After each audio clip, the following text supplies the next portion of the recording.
good to see you today. Hope you're doing well. Today is January 13th. Our reading today is Genesis chapter 36.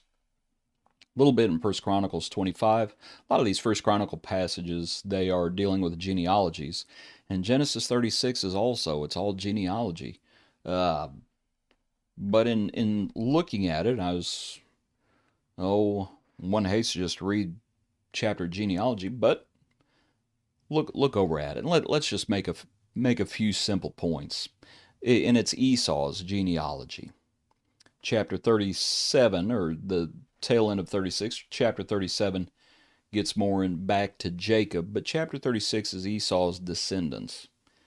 And just look down at verse 6. Then Esau took his wives, his sons, his daughters, and all the persons of his household, his cattle and all his animals, and all his goods which he had gained in the land of Canaan, and went to a country away from the presence of his brother Jacob. For their possessions were too great for them to dwell together, and the land where they were strangers could not support them because of their livestock. So Esau dwelt in Mount Seir. Esau is Edom. Like I said, if you've read the chapter 36, you see that it's just a lot of genealogies, and you're probably thinking, well, what is there really to talk about? Again, just a few simple points, and one is this. This is all a part of God's plan. But as Esau departs, it makes me kind of feel sorry for Esau a little bit, even though I know what the New Testament says, calls him profane, and he had profaned he took it for granted. He had treated his birthright as something common and disdained it, sold it for a bowl of soup as it is. So as Esau departs, and I should say he departs on his own free will, I appreciate the fact that when Jacob comes to meet Esau, it doesn't turn into a battle, doesn't turn into a clash, that at some point Esau simply departs. At this point, Esau simply departs. Takes everything out, and you can tell he's wealthy. When he tells Jacob when they meet, and Esau says, I have enough, he's talking about worldly goods. He's talking about how his family has prospered, and how in the 20 years, frankly, God had blessed him. He takes all of that, and he departs. All of this is according to God's plan. And we say this, it is all a part of God's plan, but it was Esau's own fault. Esau sold his birthright. Jacob didn't make him do that. Jacob didn't deceive him into doing it. Esau sold his own birthright.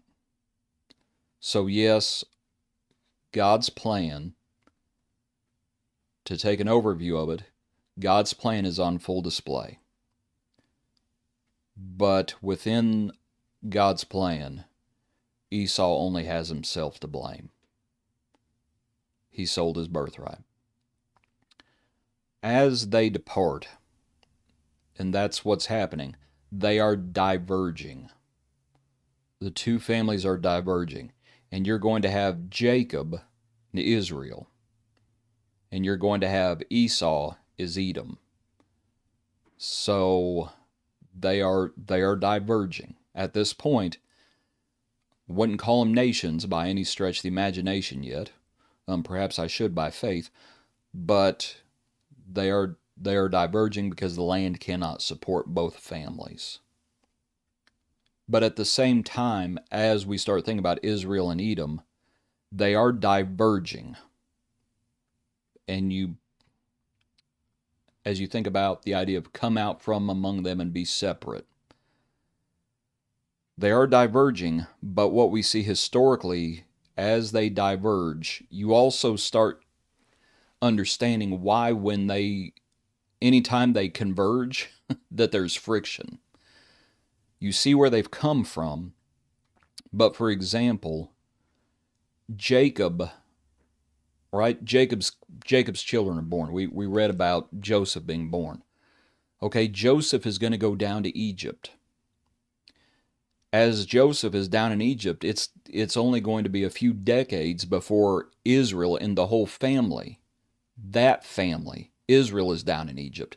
Now, when Israel is down in Egypt and they are multiplying greatly, the whole time they're down in Egypt, what's happening with Esau and his family? They're multiplying up where they're at, is what they're doing.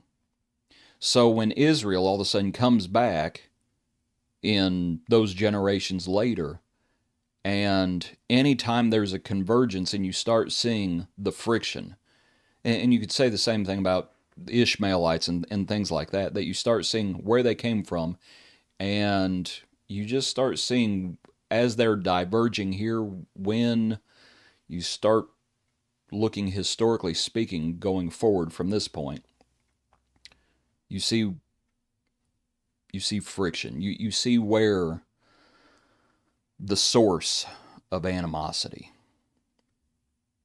To think about, for example, the Moabites and is it the Amorites, I believe, with Lot and his daughters, who we've already talked about, and you see where they came from. And those names, like the Edomites, those names that keep appearing later on, whether it's the Moabites or the Edomites or whoever it may be, the Midianites, and you see where they came from, and you start understanding a little bit about the attitudes involved. But as we look at this chapter, and I understand it's a lot of it's all genealogy, they are going to have their role to play. You know, you might ask, well, why are we including all this genealogy of Esau's family?